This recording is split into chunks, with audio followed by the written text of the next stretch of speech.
इतिहास में हार जीत तो होती रहती है। मुद्दे की बात है कि कौन स्पिरिट को जिंदा रख पाता है। इजराइल भी खदेड़ा गया था, लेकिन उसने अपने स्पिरिट जिंदा रखी और आज वह एक अजेय देश है। राजपूत राजा हारे या जीते, लेकिन उन्होंने हिंदुत्व की भावना को जिंदा रखा। इससे बढ़कर किसी का क्या अवदान हो सकता है आगामी पीढ़ियों के लिए। कासिम के आगमन से लेकर तराइन के दूसरे युद्ध तक पूरे भारत पर होने वाले आक्रमणों को यही राजपूत योद्धा रोकते रहे।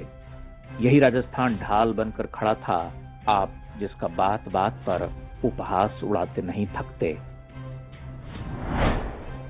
या तो आप कहिए कि राजा अपने राज्यों के लिए लड़ रहे थे, फिर आप यह नहीं कह सकते कि उन्होंने किसका साथ दिया और क्यों दिया, क्योंकि उन्हें हिंदुओं से मतलब नहीं था, सिर्फ राज चाहिए था।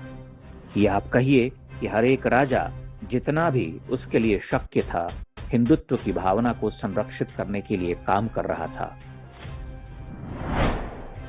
आपके लिए यह कहना आसान है कि फलां युद्ध हार गए, फलां ने साथ नहीं दिया, भले आपको तत्कालीन परिस्थितियों का भान न हो। क्या आप जानते हैं कि इन राजपूत राजाओं के सामने एकमात्र चुनौती म्लेच्छ शत्रु ही नहीं थे, उन्हें अकाल से भी लड़ना था। एक सामान्य ठाकुर जिसके खुद के खाने के लाले पड़ते हों, लेकिन अकाल पड़ा हो तो अपने अन्न भंडार खोल देते हों, ऐसा एक दो नहीं, हजारों ठाकुरों सामंतों ने किया। आप राजस्थान के ख्यातों में पढ़ सकते हैं। आप राजपूतों को गाली देना चाहते हैं तो ठहरिए। मान सिंह के दादाजी प्रताप के दादाजी के ध्वज के नीचे बाबर के विरुद्ध खानवा में लड़े थे। आप इतिहास मंथन से क्या तत्व निकालना चाहते हैं? इतिहास के पास एक साक्ष्य नहीं है, लेकिन आप जयचंद को गद्दार बनाकर घूम रहे हैं। मालदेव पितृहंता नहीं था, लेकिन बना दिया गया क्योंकि ख्यात की एक पंक्ति का अर्थ अशुद्ध निकाल लिया गया और वह घटना राजपूतों के विरुद्ध काम आ सकती थी। उस ख्यात का अनुवाद ऐसा व्यक्ति करता है जिसे राजस्थानी भाषा का कचहरा भी नहीं आता। कमाल है, आप हजारों निर्दोष हिंदुओं का कत्लेआम करने वाले अकबर को लोदियों से कम निशंस मानते हो।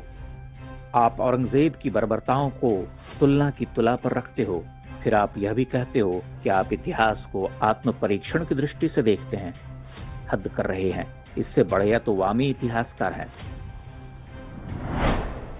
जसवंत सिंह औरंगजेब के अधीन थे, लेकिन जैसे ही औरंगजेब मारवाड़ के मंदिर को तोड़ने की घोषणा करता है, जसवंत सिंह काबुल की सारी मस्जिदें तोड़ने का फरमान जारी कर देते हैं। वह तो मुगलों के अधीन थे ना, फिर उन्होंने मंदिर तोड़ने की बात पर इतना आक्रोश क्यों दिखाया? क्योंकि उनमें हिंदू भावना जिंदा थी। कान्हड़ देव मुट्ठी भर सैनिकों के साथ खिलजी की सेना का रास्ता रोक देते हैं जब वह सोमनाथ से शिवलिंग लेकर दिल्ली जा रही होती है। प्रताप गुजरात से लौट रही अकबर की सेना से टैक्स वसूल लेते हैं। कल्ला राय मलोत जहांगीर को विवाह के बदले जूतों की माला पहना देता है। आप पढ़िए इल्तुतमिश ने कितनी बार जूते खाए हैं राजस्थान में। ऐसे अनेक उदाहरणों से भारतीय इतिहास भरा पड़ा है। आप बताइए कि एक गुलाम कौम इतना खुलकर कैसे खेल सकती थी? हम तो मुगलों के हुक्म की तामील कर रहे थे। महाराणा प्रताप को लेकर स्वयं दक्षिणपंथी भ्रम फैला रहे हैं। प्रताप अकेले लड़ रहे थे, यह सफेद झूठ है। मारवाड़ के चंद्रसेन, सिरोही के राव सुरतान, बूंदी के दूधा, ईडर के राव नारायण दास, डूंगरपुर के सहसमल, ग्वालियर के राम सिंह तोमर और भी आसपास के सामंत प्रताप के साथ खड़े थे। आप अबुल फजल को पढ़िए और जानिए कि उस समय किस प्रकार प्रताप और उनके सहयोगियों ने मुगलों के व्यापार और हज यात्रा के रास्ते रोक दिए थे। हल्दी घाटी युद्ध को लेकर पहले वामी इतिहासकारों ने कहा कि वह युद्ध प्रताप हार गए, फिर आए दक्षिणपंथी और कहने लगे कि युद्ध अनिर्णय पर छूटा था। अकबर की सेना के साथ आए इतिहासकार बदायूनी की पुस्तक मुंतखब उल तवारीख पढ़ लीजिए। मुगल सेना मीलों भागती रही, एक जीती हुई सेना भाग रही थी। कमाल है। गोगुंदा के पास मुगल सेना रात रुकी तो आसपास के जंगल जलाए गए ताकि प्रताप की सेना पीछा न कर पाए। जीती हुई सेना में इतना खौफ क्यों था भला? अकबर ने युद्ध के पश्चात आसफ खां और मान सिंह को दरबार में आने से मना कर दिया। विजयी सेनापतियों को ऐसा उपहार। हल्दी घाटी का युद्ध जून में हुआ था। उसी साल अक्टूबर में अकबर पुनः चित्तौड़ पर आक्रमण कर देता है, अर्थात अपने द्वारा जीते हुए राज्य पर युद्ध हद है। आप ऊढ़ा और मुंडेर के ताम्रपत्र पढ़िए, उनमें उल्लेख है कि प्रताप ने हल्दी घाटी के आसपास की जमीनें दान में दे दी, अर्थात अकबर की जमीन दान में दे दी। अमर सिंह कायर थे, जबकि दिवेर का युद्ध जीत जाते हैं। राव सुल्तान दत्तानी के युद्ध में अकबर की सारी सेना का सफाया कर देते हैं।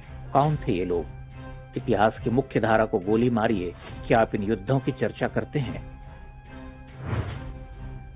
आप कितने मुगल बादशाहों के नाम गिनवा सकते हैं जो स्वयं युद्ध भूमि में हरावल में खड़े होकर लड़ते थे, जबकि ऐसा हर राजपूत राजा किया करता था। राजपूत राजाओं ने पीठ दिखाई होती तो आप और मैं इतिहास पर चर्चा नहीं कर रहे होते। चारणों ने लिखा राजपूत के पराक्रम पर।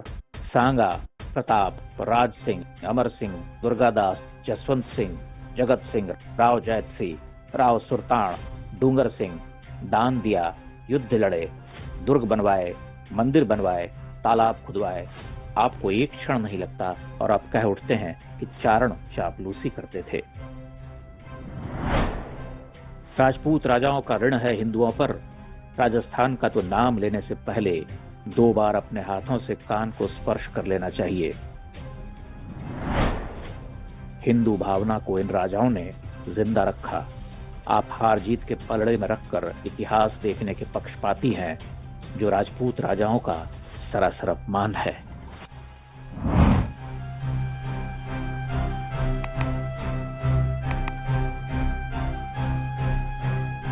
इंडेक्स ऑनलाइन के वीडियो समाज को समर्पित हैं। आप इनको डाउनलोड करके जैसे चाहे वैसे प्रयोग कर सकते हैं। चाहे तो आप हमारे टेलीग्राम चैनल से जुड़ सकते हैं, वहां सारे नए पुराने वीडियो आपको मिल जाएंगे। हमारे सोशल मीडिया लिंक हर वीडियो के डिस्क्रिप्शन में होते हैं। हमारा एकमात्र उद्देश्य हिंदू समाज को जागृत और एकजुट करना है। इसमें सहभागी बने। धन्यवाद।